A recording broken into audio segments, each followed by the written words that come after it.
Over the last couple of years, I'd run for a few first downs here and there, but that's probably one of the longer ones I've had in a while.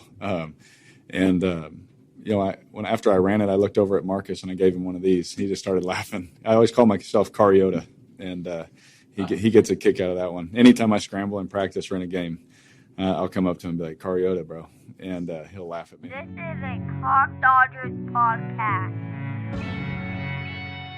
What happens in Vegas? Carr with time. What happens in Vegas? First down, touchdown, Super Bowl.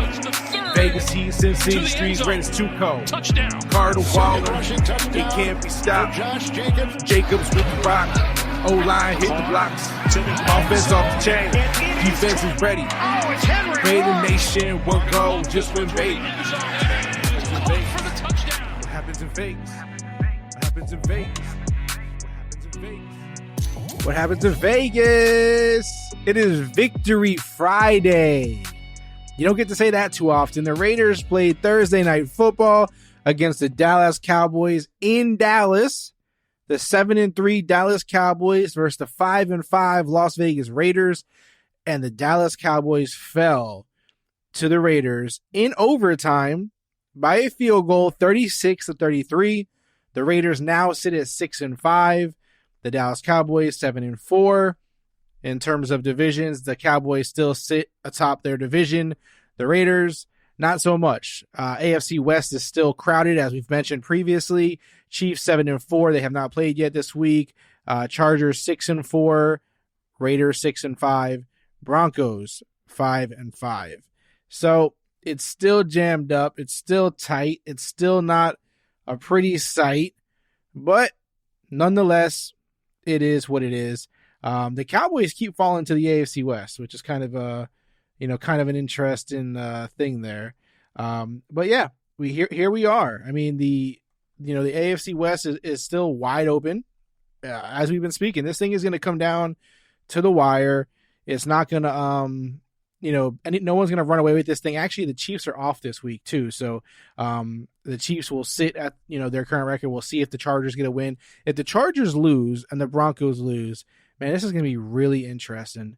I think I want to see it play out that way for sure. I mean, obviously they're the division rivals. I don't want them winning games. But I like this thing being muddy. I like it muddy. Here I am liking the fact that the AFC West is all kinds of muddy. Anybody can come out with this thing. Speaking on the Dallas game, man, listen, there is so much, to talk about with that game. And obviously Dallas fans wanted to cry and moan about the referees and the calls, the penalties that were being thrown. Anthony Brown had himself a hell of a game.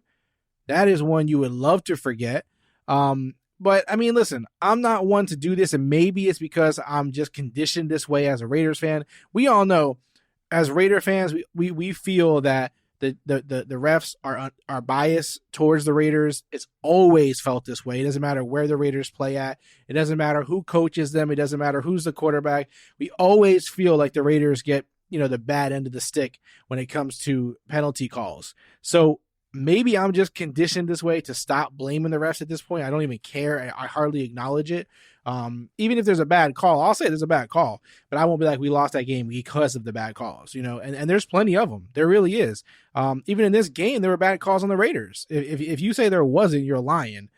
Because there was some, calls that were ridiculous. Even Tony Romo on the when you were watching the game and he was talking about it, he was even saying some of them. He was like, oh, it was a ridiculous call. So it was happening on both sides.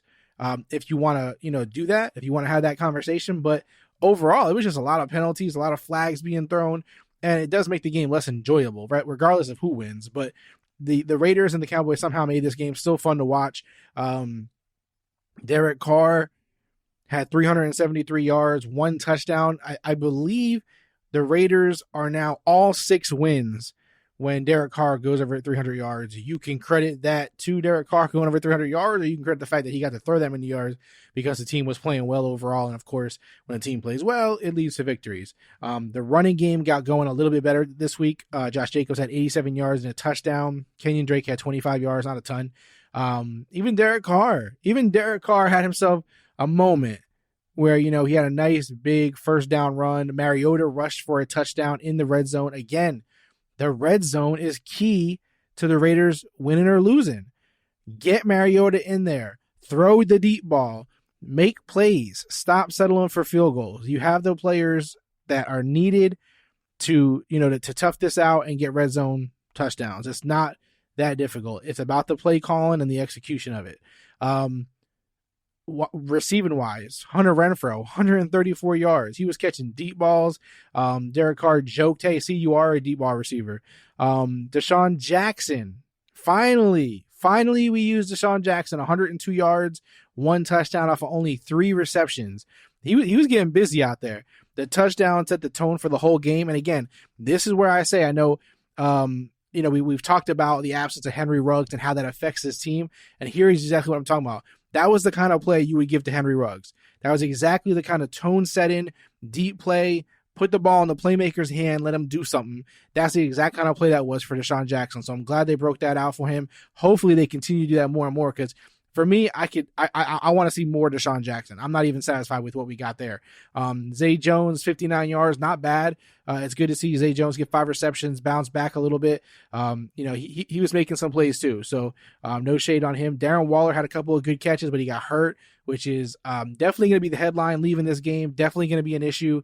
We'll see as the week prolongs. I'm not even going to guess. Like, I don't even want to get into that. I don't want to get into the guessing of the injuries, how bad it was, how serious it was. This is what they're saying. That's what they're saying. I'm not going to do that. We're going to wait till the actual report comes out on exactly what we're looking at timeline-wise. We all know the Raiders also are just kind of funny when it comes to injuries. They don't talk a lot about it. So we won't probably not know. Who knows? But I'm assuming he might miss some time. We'll see. This was the Thursday night game, so now the Raiders have a lot of time before next week's game, but I shouldn't say a lot of time, but a little more time than other teams have. Bryan Edwards only had 1 catch. I would still like to see him get more. The fact that Renfrow, Jackson, Zay Jones, all these guys are getting more, targets, receptions, everything that Bryan Edwards is very concerning for me. I don't know if it's a team not using him correctly. I don't know if the team doesn't trust him. I don't know what it is. If it's just not, coming into play. It's just not happening. It's just not coming together, because the Raiders don't necessarily always target specific guys. It's just kind of who they trust. And I don't know if they just don't trust him or what it is. We'll see how it goes. But then again, Foster Moreau, Darren Waller goes at the game. He only has the 1 catch for 3 yards. So, and we know they trust him. We know they like him. So, I don't want to put too much into it, but I do hate when I see a guy like Bryan Edwards, who I thought, would get more and more time, more and more targets, more and more opportunity. It's just not like happening at the pace I wanted. Maybe it's a little bit of my fantasy football bias, peeking in there too, because I've been wanting him to, play well for that, in terms of fantasy as well. So we'll see. We'll see how that plays out. But overall, the offense looked good. It was way more promising than the recent 3 weeks where we dropped 3 in a row. The offense looked pathetic. We talked about it last week. We crushed them for it. We killed them for it. We criticized them for it. The feedback was harsh. We did it here. You did it on Twitter and Instagram and all these places. We let them have it. We were not happy. Fans are allowed to not be happy and not pleased with the results. And it's not to necessarily say like, we don't believe in them. We don't think they can. It's just, it gets very frustrating. And again, we are accustomed to, expecting the mid-season, back end of the season collapse.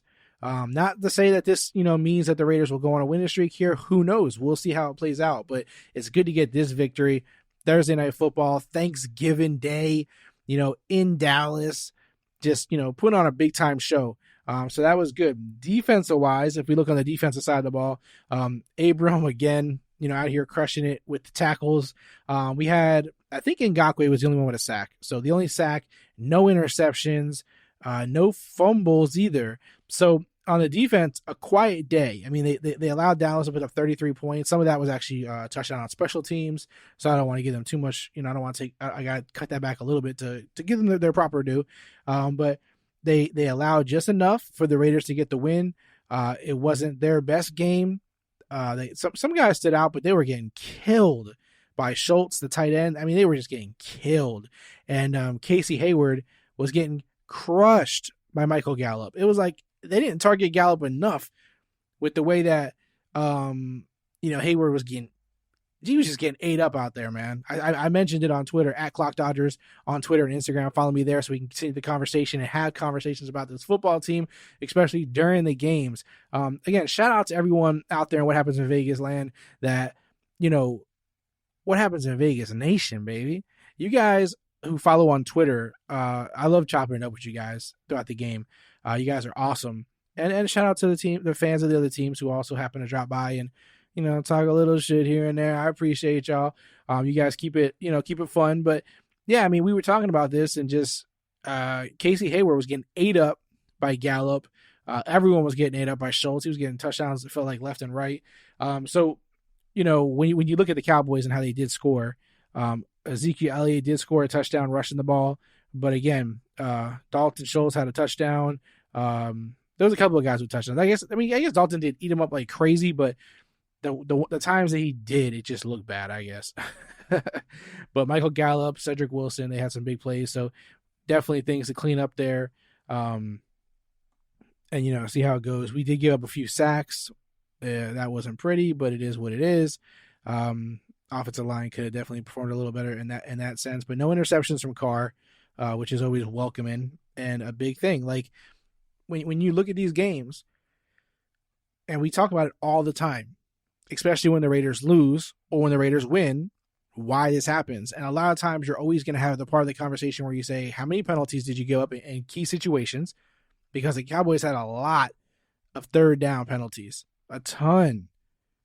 And those are backbreaking for a defense because you're about to shut the play down, go to fourth down, force the Raiders to punt, and you get these damn penalties. So the Cowboys had a lot of those, which I always credit to teams losing. They're an integral part of a team losing. And then the turnover game, the Raiders had no turnovers. So, if a team doesn't get any turnovers on you, you're getting penalties called on you. It's hard to win. It's hard to win no matter how good your quarterback is, no matter how many points you score. We can sit here and say that, the Cowboys weren't fully healthy. Neither were the Raiders. Neither is any team in week 11, 12, 13, and to finish out the season, like nobody's fully healthy. It's just that's the way football goes. That's professional sports. So I'm not gonna sit here. I don't even care about that either. That's another argument that I don't allow to fly. Oh, if we had CeeDee Lamb, if we had Amari Cooper, I don't give a damn. I don't give a damn if you had CeeDee Lamb or Amari Cooper because I can sit here and do that for the Raiders. If we have Richie Incognito on the offensive line, protecting Derek Carr better and helping push the running game better, or if we didn't have Henry Ruggs have a tragic accident and be out of the league, or if we had our head coach. No, I don't do that. I don't do that. If. Nah, forget all that. Two teams played. The healthy players played. I don't care about the refs. They weren't out to get your team. Your team just made bad plays. And they got called for it. That's it. And if you're going to bank your whole game on what the refs do and not, worry about yourselves, that's the problem. That's just like in professional fighting, mixed martial arts, boxing, all these things. Don't let it go to the judges, they say. Because you never know what the judges are going to say. You never know how they're going to vote. You never know how they're going to, what their opinion is, what they feel they see. You never know. So you'd rather not go to that. Once you go to that, you're putting it in their hands. So the Cowboys need to make sure that they don't put it in the refs' hands. The Raiders need to do the same thing. The Raiders are the ones that squeezed out the victory. It is what it is. This could have went 10 times out of 10. This could have went all different ways. 36-33 victory. Big victory for the Raiders. Much needed. Again, Dallas Cowboys, you guys are going to be fine. Don't worry about it. You still sit at the top of your division, but the Raiders needed this victory big time. I would love to hear what Raider Nation thinks about this. What happens in Vegas?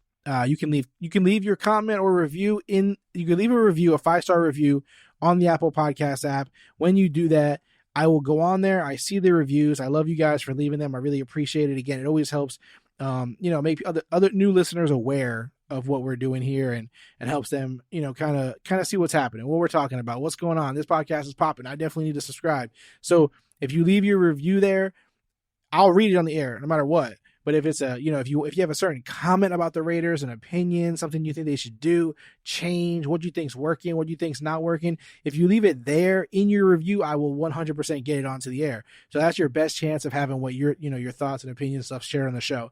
If you follow on Twitter, Instagram, or TikTok, any of these places at Clock Dodgers, and you message me there, I'll I'll hopefully get it on the show as well. Sometimes I just forget more often than not because there's so much conversation happening there that it's hard for me to remember when it was that you said it, where it was, all these kind of things. So I will for sure, if you chop it up with me on there and want it shared on the show, just let me know. I can get it on there. But it's much easier if you just leave it in the review and you have to ask me. I'm automatically going to get it on the show. But I love to hear what you guys say. Again, the conversations on Twitter and stuff are the greatest during the games. I appreciate you guys for that all the time, for sure. I always want to make sure I mention it because I don't want that ever to be forgotten, especially Thanksgiving just passed. What are we thankful for? What are we grateful for? These kind of things are important to share. It's, important. So, yeah, go ahead and leave a review if that's what you're looking to do. Otherwise, of course, I appreciate everyone who's been subscribing. We've been throwing some videos up. If you're into the video side of things, I don't always have videos for every episode because it is a lot of work. But like, for instance, last week's episode was on video. So if you go to YouTube at Clock Dodgers on YouTube, or youtube.com/Clock Dodgers podcast, I believe it is. If you go on there and subscribe, sometimes the videos will be up there. We'll find some more ways to get more up there. But like last week's video was up there if you're more into watching video instead of just the audio. Depends on what you find more convenient. I understand either way. But that's it for this week. I don't want to get further into it because there's going to be lots of content to cover, going on here forward through the week. Obviously, the Raiders don't play on Sunday now because they just played on Thursday. So you'll be able to sit back, enjoy Sunday, not have to worry about the stresses of, the Raiders. You'll just watch the Chargers and the Broncos lose, hopefully, and get to enjoy that. That's what we'll look forward to this weekend as Raider fans. We'll watch the Chargers and the Broncos, and hopefully they catch L's, and this division stays muddy. This is a muddy division, man. I like it. Other than that, like I said, we're gonna have lots of content. We'll keep track on Darren Waller. If you're looking for Darren Waller updates, definitely again stay tuned because there's gonna be episodes of the week. Darren Waller news, anything that's changing with the team, any moves, transactions, news, injury updates, anything at all, we'll have it here 100% for sure. Again, this is What Happens in Vegas. I am your host, Neil Maligno. I appreciate you for tuning in today. I hope you guys had a great Thanksgiving. I don't know when you're listening to this, but it definitely has to be post-Thanksgiving because I'm recording it post-Thanksgiving, of course.